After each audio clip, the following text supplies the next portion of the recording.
All right, we're ready. Good day, everybody, and thank you so much for joining us. I've been really looking forward to this conversation, and the reason for that is, of course, the topic, but we have three experts in the room who will be able to share tons of insights and great information with you around Google Analytics 4, which will be replacing Universal Analytics. So let me introduce you to our guests and our conversations partners for today. So of course, if you joined our webinar in the past, you'll be very familiar with Ivan. Ivan is my conversational partner on these webinars, our resident host and panelist. Resident panelist, yeah. Like a resident DJ at a club, resident So if panelist. you have any feedback on the music, it's all Ivan. No, and that as well, yes. Yeah, so Ivan, as mentioned, we get together every month for a couple of months, talk about relevant topics, anything that's on your mind, and anything that we feel is highly relevant in the industry at the moment. So thank you again for joining this conversation. We do have a new addition to our list of panelists today, Tom Tao. I've worked with Tom for many years. He is a data analytics implementation manager. So Tom will be bringing some great technical insights when it comes to Google Analytics 4 to the conversation today. And of course, I'm super excited about having our extra special guest on with us today. Brian, thank you for joining and welcome. It is so good to be here. We have a lot to share. This is a high value hour. Yeah, so if you're not familiar with Brian, which I'm sure you are, he's an automotive consultant. He's a founder of PCG Digital and also Brian Pasch Enterprises. He's also a motivator and a well-recognized, not just Facebook voice in the automotive industry in all of North America. So we thought he would be a very actually great addition to the conversation today, because Brian kicked off a really cool initiative that we'll cover more around the details in the upcoming session. So I'll give you a quick run through of the agenda. We have a ton to squeeze into the hour. So we're trying to make sure that we get through everything. We'll leave Q&A to the end. So as you have questions popping up in your head as we cover different details, please pop them in the Q&A and we'll try and answer them after the presentations. We're going to start the conversation today with Brian, who will give us an overview about the Automotive Standards Council. I believe many of our dealers have heard of it, but for those who have not, we'll give you an overview of how it came to be. This is Brian's brainchild, and what kind of effort and initiative has gone into involving 80 vendors from our industry and other experts. Then Ivan, as always, is going to run us through some marketing KPIs and best practices. And then Tom will get a bit more technical on us. So we'll do a comparison of Universal Analytics with Google Analytics 4, and we'll talk about implementation, tagging, cross-platform tracking. So there's tons of information. We want to make sure you get it all. So we will send you a recording of this session and also the deck afterwards. And also we'll be able to share with you at the end of our session the Automotive Standards Council specifications that we're going to be talking about. So we thought, because our audience is so wide, from marketing expert to sales managers, we'll just spend a minute, a quick history lesson for us on Google Analytics with Tom, and then we'll jump right into it. Thanks, Pasch. So in early 2000, Google bought a startup company called Urchin and renamed its flagship web analytics tool called Google Analytics. And it offered to essentially everybody for free, with the hope of to help its advertising business. So that's how it started in 2005. And 2012, it has the most recent upgrade, the switch from the classic Google Analytics to Universal Analytics. So over the past 10 years, it is getting very popular. It is now Google Analytics is powering over 60% of the world's website now. And in 2020, Google launched its Apps plus Web analytic platform. Later, it was renamed to GA4. It was built on a completely new platform called Firebase Analytics. So it starts from the app side. So earlier this year, Google made an announcement that by July 2023, which is 7 months from now, Universal Analytics will not be able to process any new hits. So a key update here, is all the previous upgrade has been backward compatible, but not for GA4. So what means is it will not be able to carry forward all the historic data. So that's why it is crucially important for you to really get on board with GA4 as soon as possible. Absolutely, absolutely. All right, so now we move into the Automotive Standards Council with Brian Pasch. Clarice. Thank you. Yeah, just for quick context, Ivan and I had the opportunity to attend Brian's Modern Retailing Conference a couple of weeks ago in Palm Beach, which was awesome. Tons of workshops, panels and keynote speakers sharing everything that is on trend in the automotive industry. And Ivan, you had the opportunity to attend Google Analytics 4 workshops. Yeah, and it was great, you know, the way, Brian, you united a lot of big agencies and big dealer groups, and we're all on the same page. We're all on the same page. We all want to do the same level set playing field, and I think it's a great initiative, and I was very excited to work with everybody there a couple of weeks back, and of course, even the previous months on the weekly calls and things like this. Yeah, so just for quick context, for those who are not familiar with it, Brian, would you mind just sharing a bit more information about how it came to be? When did you decide to bring everyone together to create these standards across our industry? Sure. In order to explain the benefits of what the council is achieving, let's use something that most Canadians would know, the Hudson Bay department stores. Could you imagine if each Hudson Bay department store was working on their own point of sale? You know, they named products one way in one store, products differently in another. They had item numbers that were different. And then imagine trying to do a roll-up report at the end of the month on what sold and what didn't sell.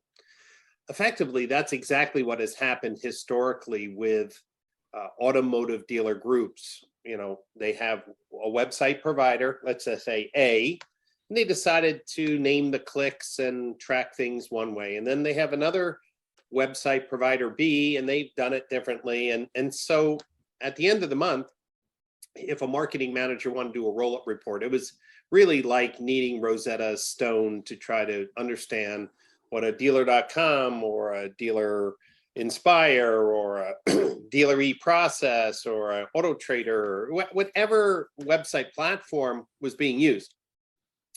So the goal of council was to say, what if we could all use the same event names? Every click, swipe, or hover that goes on a website, a digital retailing tool, a merchandising tool, a chat or texting tool, what if we all got together and named everything the same way so that dealer groups could do roll-up reports, agencies could create better marketing inputs and conversion optimization? So in May of this year, not too long ago, I started reaching out to the largest tech companies and I said, well, how's your GA4 development going? And what I found out is most people were saying, well, we're in the middle of that right now. And I said, hey, would you consider standardizing events? And the more I talked to more and more companies, people were like, wow, if we were able to standardize events, it would save everyone a lot of time and money. So that's the goal. The goal was to create a single standard for every click, hover, swipe action on a dealer website or the tools that sit on the website. And the good news is we have now close to almost 100 companies and dealer groups that have committed to support the specification. And that specification just got released on November 14th. Which is awesome. Yes, I think that leads me to the next question. So the standardization doesn't just benefit dealers and dealer groups and OEMs, but also us, vendors as well across the industry. Yeah, I think the biggest for dealer groups, the benefits are you could really have one standard data studio template and apply it to any website platform or digital retailing tool. For OEMs, their field training teams now can walk into a dealership and have a more easy or meaningful conversation with the dealers because the events and the goals will be set up the same. And for the vendors, For website companies, this could be hundreds of thousands of dollars of saved time and support costs. And for agencies, this is the first time that it would be easy to separate conversions for sales service parts, both phone calls, chats, text, lead forms, so that we can optimize campaigns based on the goal of that campaign. Which we'll dig into a little bit later. Yeah, we'll talk about that. Yeah, we'll get deeper into that. So the question is that how do we roll these out? Like, it's a huge initiative and effort to put it together, but just to make sure that we get it in the hands of everyone and everyone follows these standards. Yeah, so this has been a passion project for sure. On November 14th, we released the spec. Now, we froze the spec a few weeks earlier. In the US, we have very broad support. In Canada, a few companies pioneering like yourselves have raised their hand and say, we want to support these specs in Canada. In the US, every major website platform provider has committed to rolling out the events in the spec by January 1st, which is important because that means that starting in January, dealers and dealer groups would have very detailed consumer engagement data, all standardized. We will be posting a list on the standards website, which we'll share with you later, on the compliance dates, when the companies plan to support the spec. Many of them are trying to do it before the end of the year. And the great news for everyone, agencies, vendors, OEMs, consultants, we're going to give you the links later in the webinar to get a copy of the specification, which is like a book, and also some of the tech resources that the standards committee. Yeah, look at that. That actually is a book. Where's your sticker? Right there. I got a sticker too. Yeah. Look at this. Come on. You got your membership. Got it. Yeah, so actually we were talking about it earlier. So if there are any vendors on the call who are still interested and want to become a founding member, it's not too late. No, it's not. And what we're really excited about is that any of the tech companies that join now, they really can hit the ground running. This specification, and it's not meant to be reading, but all of the event names in the spec start with ASC for Automotive Standards Council. There's about 35 specific events. And this document, which everyone will get, explains the benefits of each event and where it's used. And I see a question coming in, where do we get training regarding the standardized process? So if you're a vendor, okay, you can join the council, and we have regular meetings to get you up to speed on how to implement the spec. If you're a dealer, you can download the specification and work with your vendor provider. The greatest piece of this is every vendor who has seen the spec and said, wow, this is amazing. This is something we can get behind.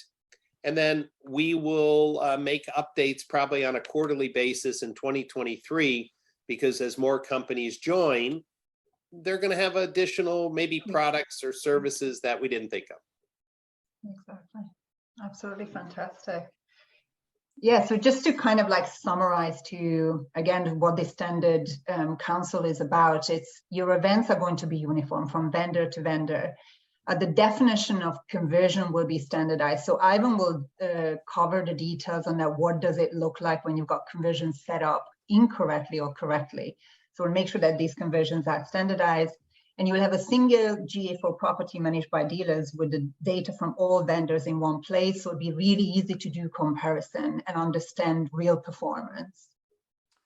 Yeah, and that the main point is level the playing field, right? We stand behind our campaigns and things like this, and so should everybody, and so should dealers have the exact same playing field for everybody across the board. All right. I think it cues me to introduce Cue myself right in. Yeah, digital marketing and website performance metrics. Ivan.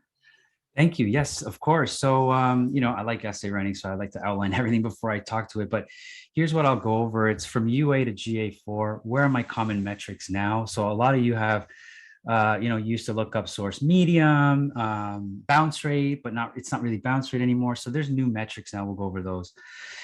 Driving insights, we'll have, looking at demographics and interest reports and alerts. And then of GA4 is better attribution. So how is that better attribution? We'll go into conversion paths and engaged views.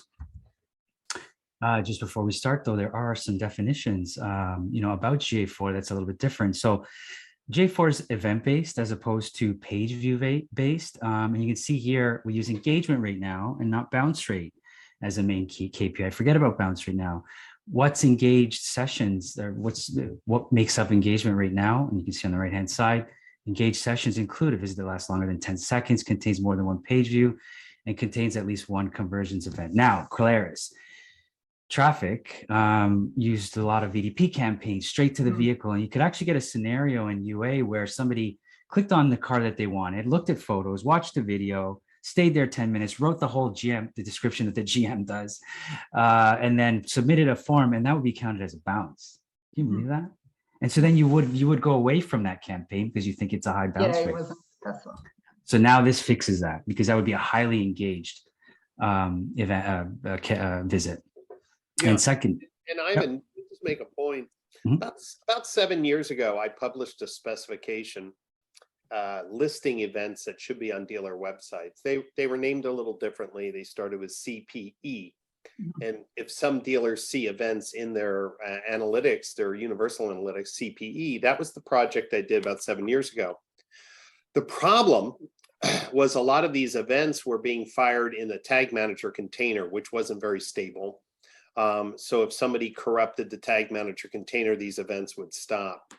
One of the cool things about the spec is that the website companies, the digital retailing tool companies, for the most part, will be firing these events. When I say it's a click, it's a hover, or a swipe, directly from their code. And this is super important, so that the events are not likely to disappear. There will be more, you said, level the playing field, more stability. And then for the first time, you'll be able to see when somebody clicked on an ad and came to your website, did they do the things that I value? And this is the cool thing. So everything they could do on that website in the new ASC spec is outlined. So this is a breakthrough, not just because it's event-based, but we believe that the events will be more stable. Yeah, and that leads to in what's working and what's not working in a simplified view. Right. Exactly. And by channel, we'll see the engagement rates of some of the different channels a little bit in shortly. And that really is telling as to what people are doing and what you want them to do. The second portion is looking at engagements rather than page views. So the UA metrics being removed, pages per session and average session duration, those are pretty much gone. And now we're talking about engaged sessions, so how much they're engaging, and average engagement time. All right, so now for the marketers in the room, finding the common metrics. Source medium, everybody was looking for source medium before. It's really an indication of your advertising marketing efforts. The way you get to it is you go into reports under traffic acquisition, and then you get this screen. But first you got to click at the top there. There's some drop downs of source medium, campaign, and things like this. So here's where you get the new source medium report. And you can see here, the metrics are a bit different. Now we're talking engaged sessions per user, events per session, engagement rate, and event count. So these are a lot different. You can see on the left-hand side as well, the source mediums. You can see your cost per click campaigns there. There's some traffic cost per click on social. You can see some third-party marketplace. Bing is there. And then, of course, here's in this specific dealership, there's one of our TikTok campaigns running as well. So you can see it's a lot different. You're looking at engagements now. And you know what's interesting. Yeah, I'm just thinking that you can go down to the campaign level, so not just looking at it by the Yeah, so something that a lot of agencies might have done is, hey, look, Google CPC is doing great, and that's pretty much where they left it. So that's where we go to the second portion, right? You can go all the way to the campaign level. So it's very important to see what campaigns perform. In this specific example here, notice how the dealership brand name ranks very high. So In this case, you know, some agencies would say, hey, listen, we got you a bunch of leads and conversions, and all they really did was switch everything to brand name. So that's something that now you can catch. You can double check. I always say spot check what your agency is doing. We do it on our end. You know, we would never do something like this, but like just to make sure, hey, if this is the initiative you want, then this is what it brings. That's what the brand name brings. When if you look at you know, position 6 and 8 and 9, these are now inventory campaigns. And then you want to see how the conversions and the engagement is on these specific campaigns within Google CPC or whatever the source medium was. Something I want to show here on the right-hand side, check out those conversions, Clarice. 5,000 conversions, 1,200 conversions. Obviously, that's not correct. There's no way that would happen. I'm going to talk about a little bit later how you make sure to mark the correct conversions, the ones Brian talked about, and even not only the real conversions as in submission forms and chats, but by profit center as well. Yeah, that's going to be the big breakthrough for all the agencies and dealers on today's webinar, and those who are watching later, is that most agencies did not have an easy way to differentiate phone calls by department, sales, service, parts, lead forms by department, chats and text by department. In the new specification, the form submission event, the roll-up event, is all form submissions, but we have sub-events for sales, service, and parts. Same thing with messaging.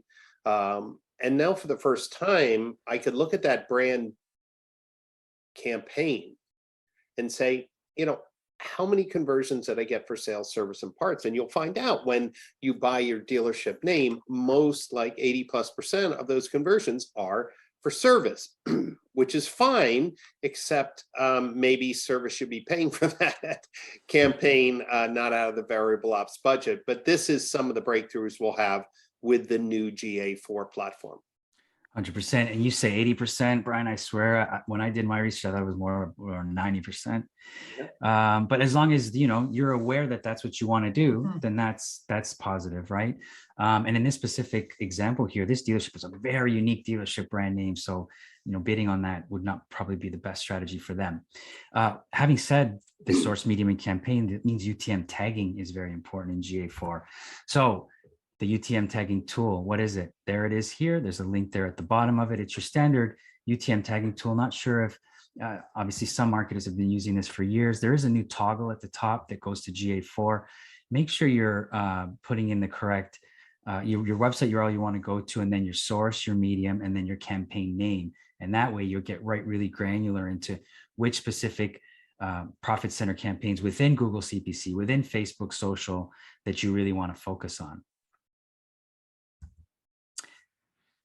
We did some engagement rate observations by channel, and I have them here on this screen. Now, these aren't benchmarks, okay? So these are just observations. We took about 20 stores and looked at the best performing ones.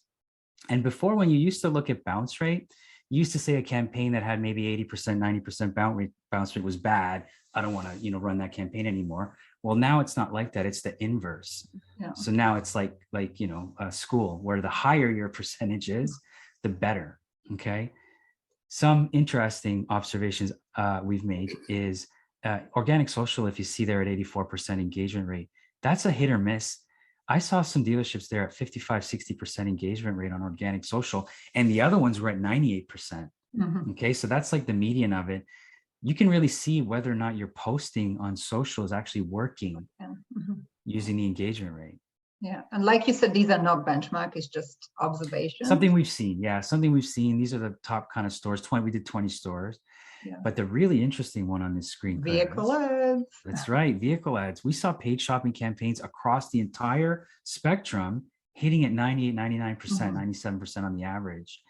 And that's because these are lower funnel shoppers. You can only see a Google Shopping ad if you've already been in the you've done your research and you're lower in the funnel. You're lower funnel. So now you see paid shopping. So this justifies vehicle ad spend. And by all means, if you're not on vehicle ads, I highly suggest it. If not, please reach out to us. We'll get you on. Yeah, we actually did a session on it a couple of months ago. So you can find a recording on our website. Yeah, on our YouTube and on AutoSync's YouTube, we do have a webinar on vehicle ads from a few months ago with Amar Soni, who's on the call.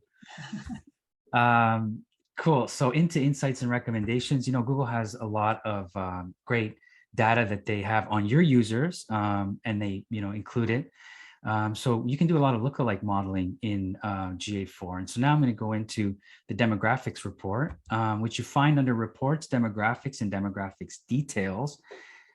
Then when you get the subheading there, and it is set, you can see there used to be like city, language, age, and gender, but now they have interests, which is really neat. They have interests. So in this specific case here, you see this specific dealership actually gets a lot of interest from Indian alternative rock fans, 98% engagement rate.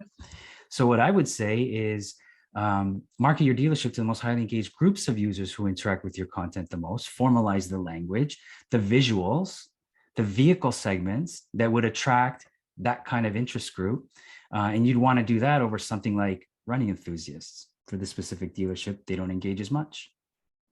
And maybe because they're running and they're looking on their phone and they can't click too many things.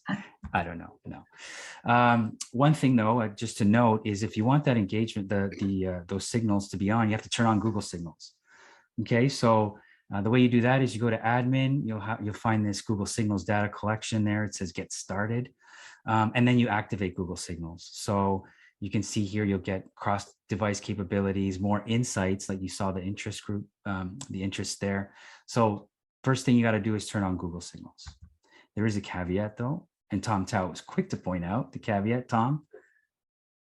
No, I think you covered pretty well. It's like really, when you have a small amount of traffic, just be aware there's a downside, because when you turn it on, in order to protect user privacy, Google has limited the way you can break down the event report. So if you need the Google Signal and you have a low traffic site, we suggest you switch back to the device only reporting. But that's also the other setting in GA4. So just be aware, there's some caveat to that. With small traffic. Yeah, and by the way, Google Signals is GDPR compliant because users have opted in. That's where they get the data from opted in users. Next, on the home page, they have insights and recommendations here at the bottom of the page. Some of them will be very interesting. In this specific case, this dealership doesn't run a lot of paid or any other sort of unique campaign, so there's not a lot to go on. Google Organic driving the most conversions, but at the same time, it does provide some great insights. This is at the bottom of the home page, but also you want to create your own custom insights. Okay, so you can go to the home page. Again, in the insights and recommendations section, there's a view all insights tab. Click that, and in this case, you want to set up some type of custom insight, like an anomaly in daily conversions. So this is a way to keep your agencies in check. If your conversions drop below a certain threshold, you might get an email. Okay, there could be a lot of things going on at the agency or even within your own marketing team, pacing issues, ad violations, maybe a CTA broke. So it's important for you to set this up so that when conversions come in and there's an anomaly in a week or even daily, that you can do it frequency as daily, it emails you right away and say, hey, there's something going on with your conversions, not happening as frequent or on average as they used to. And you can give us a call.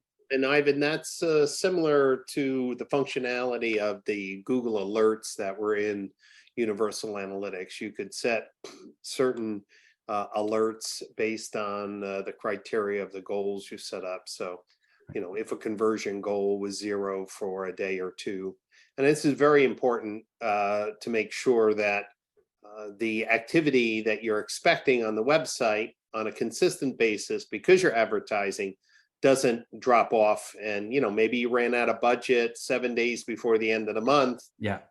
You probably might know that even before your agency. So that's why these are really good to know.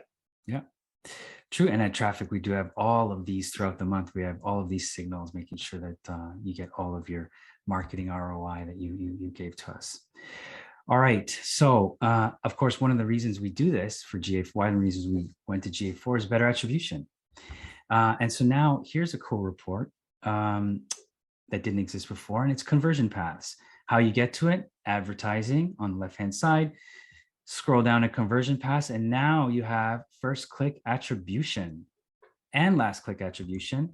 So now some campaigns that you run on, let's say video, or in this specific example for this dealership, paid shopping and display, which got the first click, but by the time the last click came around, they now get credit for it.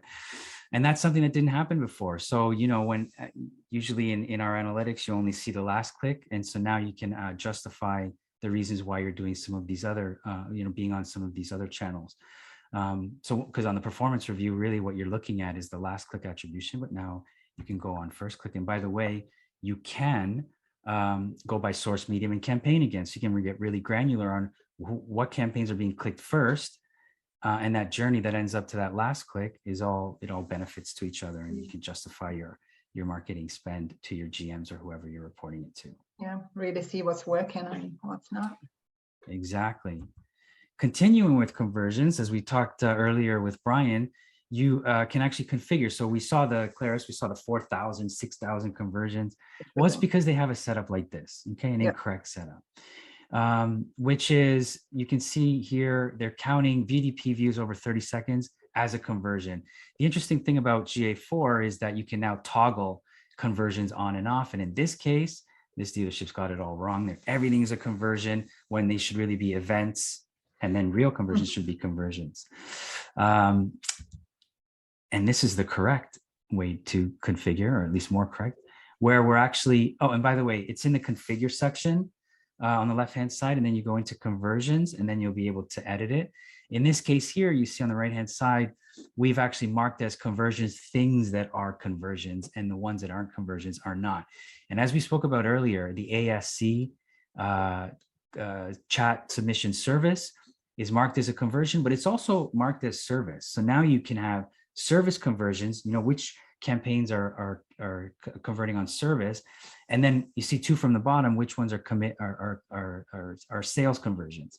So now you want to ask yourself, what are the goals of your campaigns, and are they hitting the profit center that you wanted to finish off with? And also, and very important, is that the native AIs on Google, Facebook, YouTube, and these others can follow the signals for a sales submission and not follow the signals of a service submission. Yeah, so it's a subtle point, but I don't think most dealers understood. I think 2 years ago now, I published some groundbreaking research, and dealers can download it at brianpasch.com. And what I found is that most dealers just had a goal set up, form submission, and click the call. And they were using these goals to optimize their campaigns, not thinking that those calls or forms could be very skewed to one department or another. So the specification, as your screen has shown, is we have chat and text, conversion, sales, service, and part. We have form submission, sales, service, and parts. We have phone calls, sales, service, and parts. So that for the first time, you could actually see what the campaign is producing and use the signals to get more of those good things. And to your point, dealers may be asking, hey, Brian, how do I get these ASC events to show up? Okay. And this is very simple. You just need to talk to your website provider, your chat provider, your trade tool provider, your digital retailing tool provider, and just say, hey, are you supporting the ASC spec? They will start to send the events. And then all you need to do is make sure that they're set up properly, that according to the specifications, the events that should be conversions and the other ones that should be turned off. Yeah, and Tom will go a little bit deeper as well into each sort of provider has to provide their own events, which is pretty cool now as well, that each one is responsible for their own tracking. Finally, engage view conversions here. This is one of my favorites, Claris, for sure. You know, there's a power to YouTube when you watch a video and then you go on to organic and do a search. Before, you couldn't get a conversion out of the video, or the video didn't convert, or didn't help. But engage view conversions validates your video marketing. And now, what is an engage view conversion? It's when someone watches a YouTube video for at least 10 seconds and then converts on your website within 3 days of viewing that video, you'll actually get an engage view conversion on the video. which would validate your video marketing. One thing, and I'm really excited about that one, and I highly suggest you turn it on. And of course, in order to turn it on, you have to link your Google Ads account, and then you have to activate Google Signals, what I had mentioned earlier, in order for this to start working. But by all means, now I believe more than ever before, with the proliferation of video, YouTube will become even more sort of beneficial. And you'll see the real power of it. For sure. All right, switching gears. Yeah, switching gears. Tom, we're going to get a little bit more technical. So let's look at overview differences and similarities between Universal Analytics and Google Analytics 4 and look under the hood, as well as you call it. Okay, thanks, Ivan. Thanks, Paris. So we're going to start by talking about the data model. So data model is how essentially the data is being organized inside of Google Analytics platform. I'd like to use a automotive analogy here.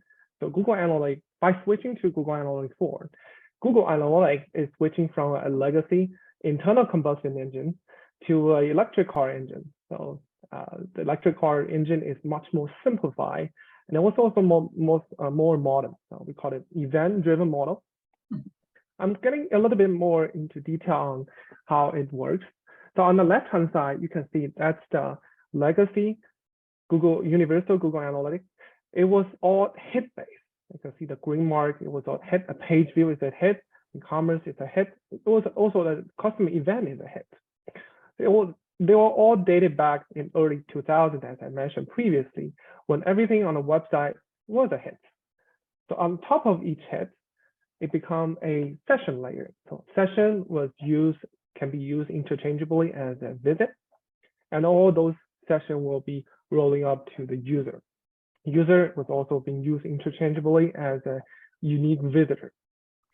So on GA4, everything now become an event, as you can see in the green. These are all the fundamental of the Automotive Council standard is define how those events will need to be tracked. So by removing the session layer and making it all event-driven data model has made Google Analytics a lot more modern. As I say modern, because they're also competitors for Google Analytics, like Adobe Analytics, like Amplitude. Those are all event-driven. And then the simplified data model also make it easier for people to understand. So we've gone from vertical more horizontal when it comes Exactly. Great point. Thanks, Claris. So with that being said, the first thing you likely to do once you're having a Google Analytics 4 properly set up is to compare how many users, how many sessions, and how many pages you're going to have on Google Analytics 4 and Universal Analytics, because there will be a period. We recommend to do a dual tagging, which you are not deprecating your existing Universal Analytics, but you set up your Google Analytics 4. And you want to know that what is the acceptance level between the two. Mm-hmm. So from our internal project rebound, we got a variance between 5% to 15%, and it can get both in both ways. And a couple of weeks ago, we got a chance to go to an internal Google's training, and a product manager for Google Analytics 4 told us that it can be up to a 30% gap. So you might wonder why there's a 30%. But that's actually the change in data model is a fundamental reason driving the gap. And we recommend the key points to understand the consistency, not looking at the absolute number. That's one of the other reasons why we recommend you to take action as soon as possible. To get some historical data and really understand the difference between one versus Absolutely. Thanks, Claris. And the second thing I would like to talk about is reporting. So Ivan has already addressed a lot of use case scenario for reporting. So let us talk about a little bit more on the platform level changes. So on the left-hand side in Universal Analytics, majority of the users currently using Universal Analytics are using their standard report, because the standard report is very powerful, very easy to use. You can create and apply segment, slice and dice the data using the trend line as well as secondary dimension. In Google Analytics 4, you still have the standard report, but it was dramatically simplified. So you might find it a little bit difficult to use at the beginning because the UI has changed a lot. However, it also introduced two new features that is directly related to reporting. The first one is on the right-hand side. You can see that it's called Explore. So it sits right beneath the reporting. It is essentially, if you are familiar with Excel, you probably understand the pivot table concept. It's essentially a giant pivot table sitting on top of the data set in Google Analytics 4. So using that Explore function, you can simply drag and pull the dimensions and metrics and send those into the Explore and perform your own analysis. Or you can simply use a template, which is provided by Google Analytics, to analyze the final completion on form submission, or you can do path analysis to understand where is exactly your site user navigate the site and dropping off. So in our opinion, it is a very interesting new feature, a very good complement to the somewhat limited standard report in GA4. And the other one, which is the one I like to spend a little bit more time on, is called the BigQuery connection. Mm-hmm. So you might want to, like, BigQuery connection sounds a little bit more technical. So what does it really mean? So BigQuery is actually a subproduct for Google Cloud Platform called Google GCP. So it's essentially a cloud database offered by Google. And then what's cool about it is you can literally export all the raw data in Google Analytics 4 to this BigQuery connection. And then, so a typical use case we are hearing from the dealership customer is they believe they are owning all the data that the user coming to their website, which definitely so. And then, but they had a hard time when they, for example, they were switching vendor, and then they want to switch Google Analytics property. They had a hard time actually download the data because Google Analytics, Universal Analytics, does not offer that feature.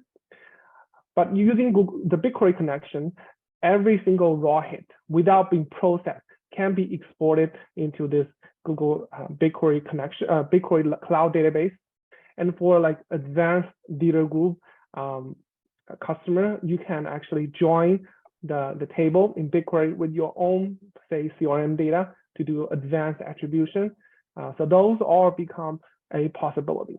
And before that, it was just not possible. Some major reporting.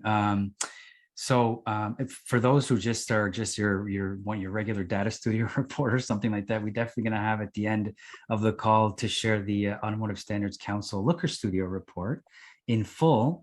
And you can download a copy yourself so you can have that data, because I think a lot of people on the call, well, I think there's some that'll do BigQuery, but there's a lot on the call who definitely would kind of want the data studio-ish type of report. But we have both here. That's why Tom and I are both here to represent.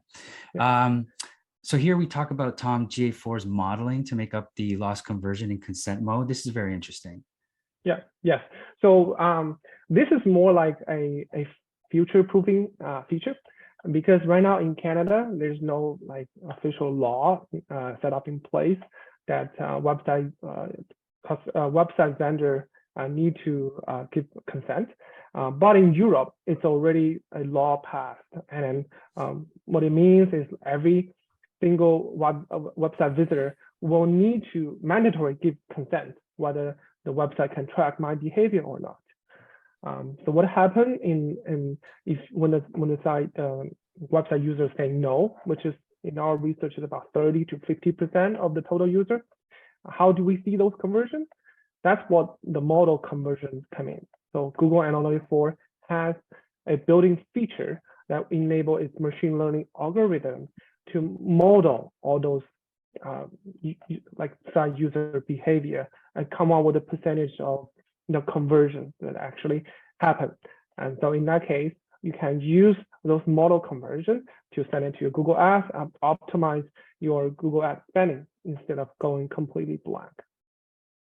Again, that's a more future-proof feature. It's probably not going to be hit by this in 2023, but we believe that's a trend. It will come. Yeah. It will come. Yeah, it will come.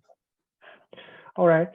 So, so in summary, there three main differences we kind of already covered: different data model, the Explorer report and BigQuery connection, and the privacy and modeling. But still, a lot of core functionality remains the same. So Google Analytics 4 will still be able to integrate with other Google products like Google Ads, and the website installation, which you put the Google tracking snippet on the backend of the website, are staying in state. So you can still reuse those previous methods that help you to set up Google Analytics. And Tom, for the T Advantage customers on the call today, when are we ready for GA4 with the ASC spec? Yeah, so if you are tracking that by yourself, it's actually already available. So we can use the existing connector. You can just contact your online strategy consultant, so we can get your own GA4 up and running. And then for like the ones that we set up for you for ASC compliant, we do expect that to have it in early 2023. Very nice. Okay. All right. And yeah, so next, let me talk to you about briefly how to set up your Google Analytics 4 up and running. So we have a kind of somewhat a couple of step approach. So always the first step is always start with the business question and track only what matters. That's actually one of the principles of digital analytics. Always have the metrics directly speak to your business objectives. So it is tempting to track literally everything because you can, but it's kind of a rabbit hole because the cost of maintaining the high quality data is extremely high. And we suggest to use this opportunity for Google Analytics 4 migration as a way to clean your house. So to remove those events no longer matter, and then only migrate and set up the new one like the Automotive Council standard events as a new event moving forward.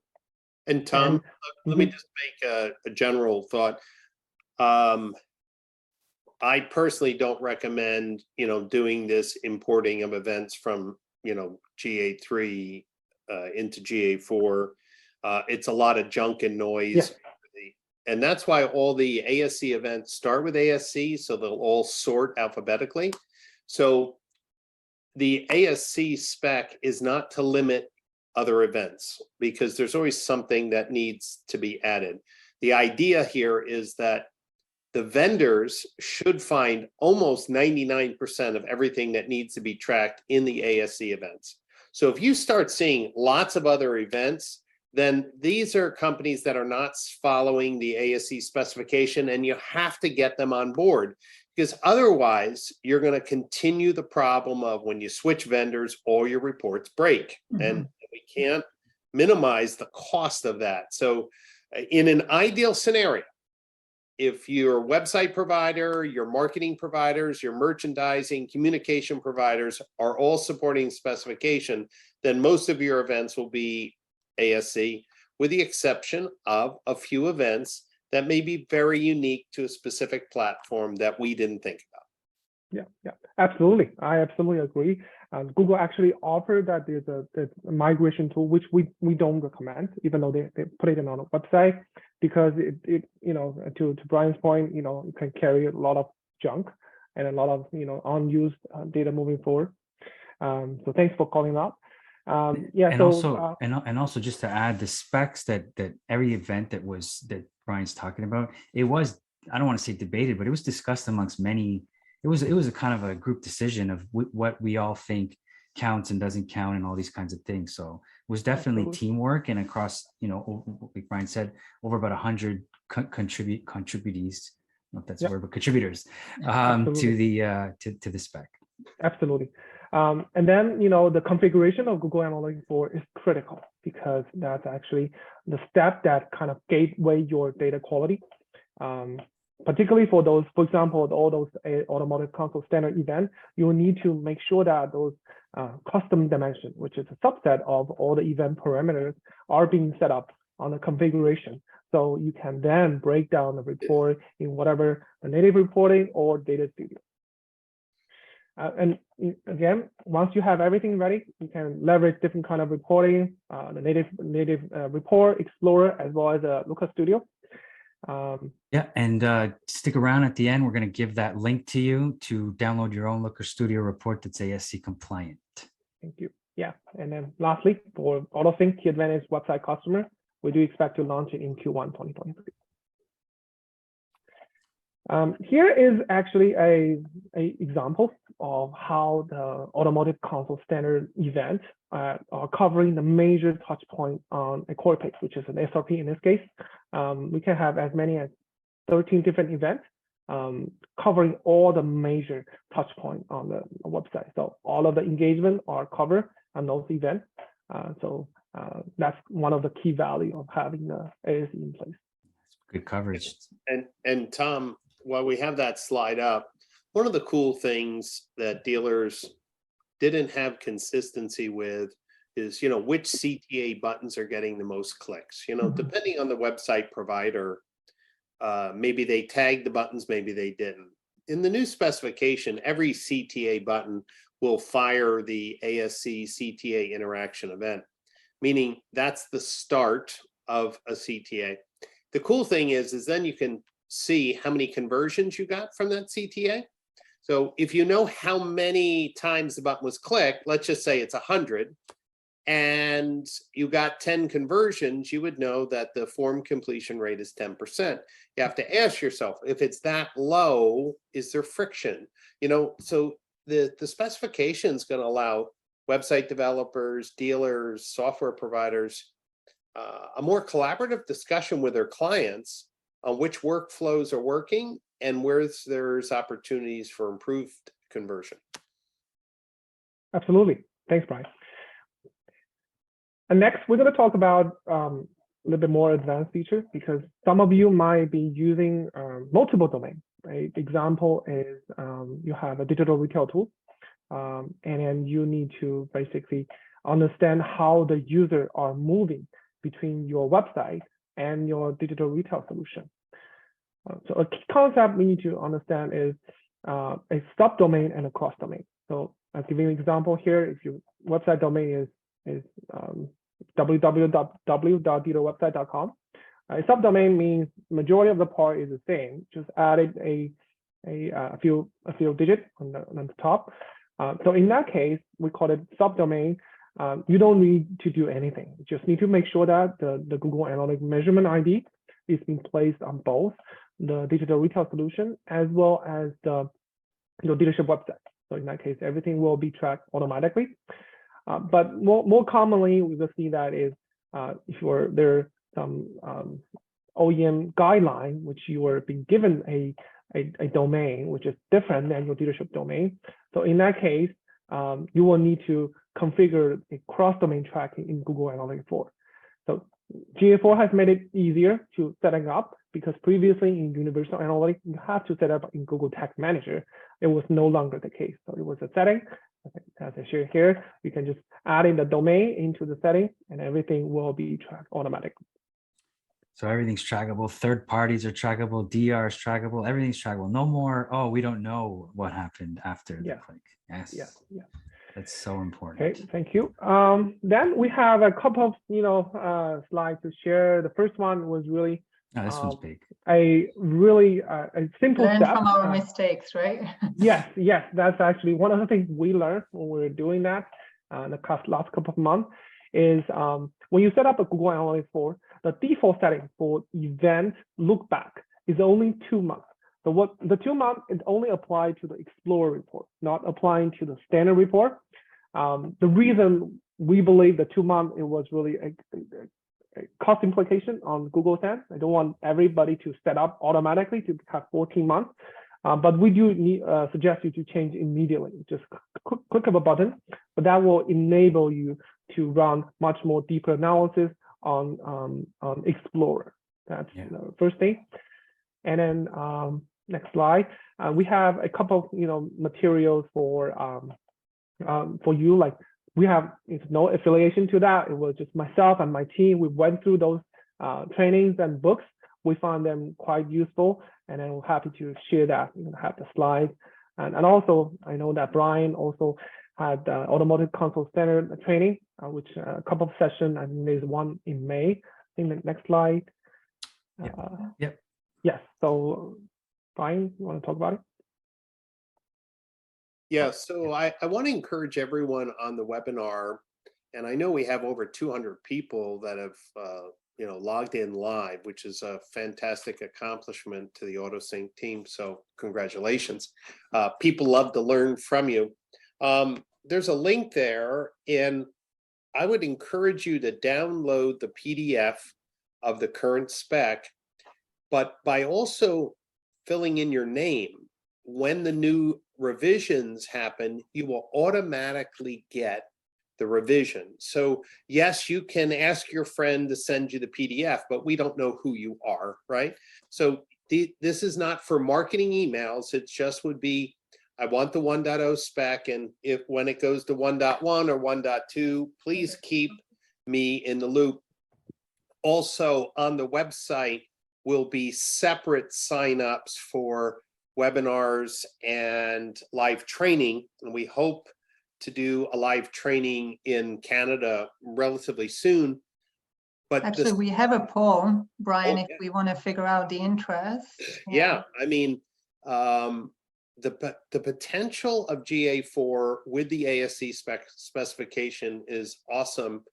And so the question was, as I was talking with Ivan and Claris and Tom, should we do a day of training for the followers of AutoSync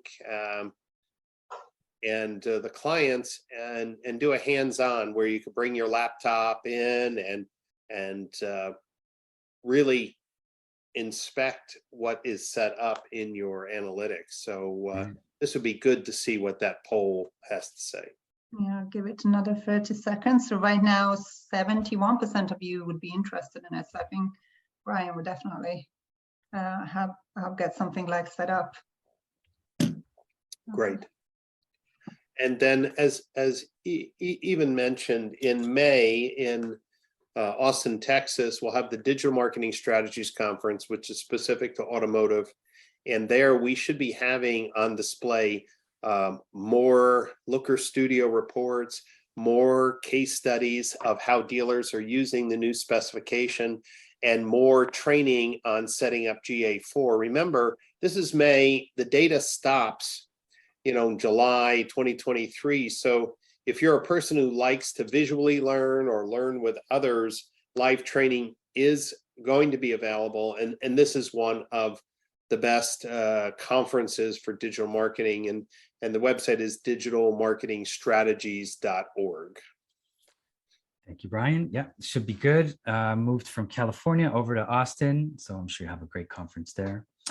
All right, so for those of you stuck around with 3 minutes left, here it is, the ASC GA4 Looker Studio Report. Not Data Studio Report, that's no longer the name. Okay, yeah, we had It's a good giggle about at the event.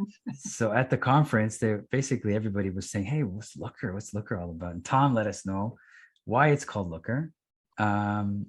Apparently there was an acquisition of the company Looker, and so that's what this is here. 2.6 billion. So it's no more Data Studio Report, it's Looker Studio Report. However, the bit.ly for the Looker Studio Report for GA4 is actually ASC_data_studio, because we did it before Looker was part of the word. But here it is here. And I encourage everybody to go to this website, bit.ly/ASC_data_studio. And here, basically, a lot of what I talked about is all summarized in one cool report. You can make your own copy. See here, there's 3 dots at the top. And basically, if you're logged into the exact same property as your analytics, it'll just say, hey, do you want to connect these two? Yes. When you connect them and make sure everything's ASC spec, you'll get all the data in here. You can do the scroll downs. It's got conversion summaries for emails, for calls, for chats, for DRs. You can see here was already the default source medium, and also some interactions on what happened on your SRPs, VDPs, etc. So highly encourage you guys to do your, download that ASAP, or create your own Looker Studio report. As well, we created a URL, bit.ly/ASC_specifications, where you actually can get the full ASC spec. I highly encourage you as well, once we send out the deck, to give this to your provider if they're already not, putting in the spec in. key takeaways, Clarice. Yes, thank you, Ivan. And Brian, thank you. You've been answering all the questions coming in from our audience. We did have one member of our audience asking for closed caption. It's not available in Zoom, but we will send a French version with French closed captions to anyone who attended the session or registered for the session to ensure that you got all the key insights and takeaways. So number one, make sure you familiarize yourself with GA4 features, the differences between universal analytics, all those engagement metrics, first click attribution, and custom alerts. Turn on Google Signals to ensure that you've got demographic interest details and engaged view video conversions. Try out the new Explorer section for funnel and path analysis. And as Tom mentioned, you can export that raw data in GA4 free properties now to BigQuery. So you can slice and dice it the way you want to. And don't forget to change the event expiry date from 2 months to 40 months to ensure that you don't lose any data. And So it is awesome. 1 o'clock. Yeah, we just it is 1 p.m. Right just got it right in. If you can stick around for Q&A, by all means. Otherwise, follow us. We always post these tips and things like this, and of course, webinars on our socials, on LinkedIn for AutoSync, Moto Insight, Traffic, and T-Advantage, on YouTube for Moto Insight and Traffic, and on TikTok for Traffic. And then you can also reach out to Brian as well. His email's there, brian@brianpasch.com. Brian, it's been awesome. Thank you so much for hopping on with us. We'll see if there's any more questions coming in. And do you think we need to continue the conversation, see how we can set up the in-person training in Toronto? Maybe welcome you to our office. Should be exciting. All right, having presented, I don't know what the Q&A is, but Clarice, what's going on in the Q&A section? Oh, we had lots of questions as you guys were going through your presentation, and Brian had answered them. It was in regards to training for the standardization process, which they can join, of course, the Automotive Standards Council and learn the members and the implementation. And also, if we are going to plan an in-person session, we'll, of course, invite everyone who participated in this session. Team members have highlighted it might be challenging when there's a larger dealer group to retrain everyone. But what we have to do is to make sure that we continue to talk about the quality of the reporting and KPIs that's going to be available in GA4, and selling everyone on it to understand like what kind of performance measurement you'll be able to get from this. There's some questions around iframes within dealerships, like providing automotive standards events. And then Brian answered that software in iframes can send ASC events if they work to establish a secure communication layer with a website platform. I think that's a great question. Yeah. Yeah. So Clarice, let me just, I think iframes should go away, period. I mean, they're a pain to everyone. But things like X time, as an example, from Cox has always been an iframe, solution. Cox, because somebody asked the question, is Cox going to provide some support for X time? And things are slow, but they're coming. But here's what we found out, and Ivan was part, and Tom was part of these conversations. In order for an iframe to send the proper events in the GA4, they have to set up a secure communication layer with the website provider. And if the website provider doesn't want to do that, then that becomes a problem. So I think there was some discussions on the council that if the website provider was cooperative and the iframe, yes, the events can fire. But it looks like there's some cooperation that needs to happen. And if you don't, if the two parties are fighting with each other, that's a problem. And Ivan, there seems to be the Data Studio link. Yeah, so just to answer a couple of questions here that I saw. So the Data Studio link is actually case. You have to put the proper case. Look at that. So everybody just put whatever in this. I think it's capital A, capital S, capital C, capital D in data, capital S in studio. Ooh. If you don't do that, it won't work. Okay. Look at you. There was a couple of other questions. Matt, great question on retraining GMs and dealer principals on the new metric interpretations. Listen, at AutoSync, on our monthly performance reviews for Traffic and T-Advantage, we've been pushing these slides and even deeper training, or mini sessions, and every month. So by all means, if you would like us to attend a dealer group meeting, I hope you're still on the call, but that's something that we would do. We do it all the time. And all of our OSCs do this with their, whoever's the contact is, every single month. Another question that came in, I think you've answered most of them, Brian. Yeah, someone else asked about There was whether a discussions. question whether Google 360 had any benefits, and just so you understand, the specification was built not to use up all the space for the normal GA4 free installation. So you could have up to 50 custom events, and I think we're, I don't know, 30 or something. And the parameters that you can put in custom dimensions, I think it's 50, but I don't think we have 50 defined. So we wanted to leave some space in the specification to allow people to build their own additional parameters or custom events. So GA360 only gives you more space to be super creative.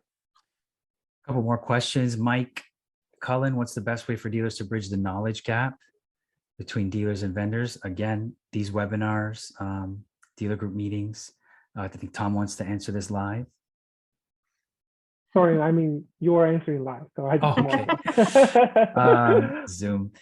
Christian from Nova Scotia. Love Nova Scotia. Hope Nova Scotians are still on the call. How do we get assistance setting up GA4? Well, with T Advantage, you're taken care of. With traffic, you're taken care of. If you're part of T Advantage, you're taken care of. So from the T Advantage scenario, you're taken care of. I'm not sure for other website vendors. By all means, reach out to them and see what they can do for you. But with us, you're taken care of. No, and the question is, how do you bridge the gap between dealers and vendors? And you know, without sounding weird, dealers control the direction of vendors. It's dealers vote with their pocketbooks. And so dealers on this webinar or watching the recording, your conversation with your website provider, with your chat provider, with your digital retailing tools should be very simple. I want you to support the ASC specification because I want interoperability, I want transparency, and I want to simplify my reporting. If you don't want to support the specification, then I'll move to someone who will. But for dealer groups, the time saving, the mental anguish, the better group-wide reporting is, like I said, in the hundreds of thousands of dollars of time and effort from everyone's part. So you can go to the ASC website, you can see all the members. If you don't see one of your key vendors on that list, send them the link and say, please join. I mean, you know, the team here was one of the first people who raised their hand and say, Brian, we saw the need. We want to make sure that our products and solutions are completely transparent. You know, we have the Boulevard Agency, early member of the ASC Council.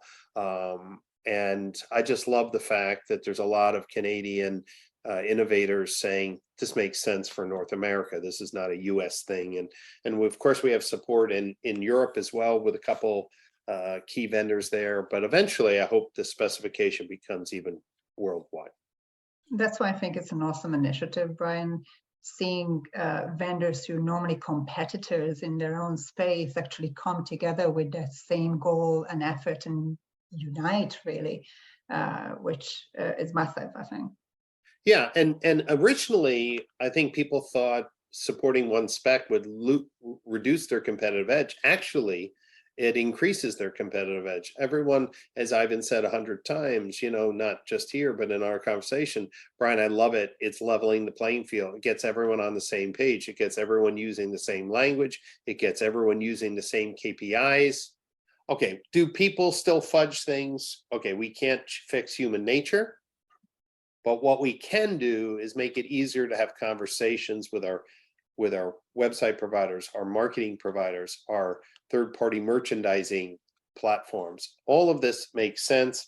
So the good news, Clarice, as you mentioned, everyone realized that it saves everyone time, headaches, and money. And let's focus on innovation instead of re-answering stupid questions over and over again. Great.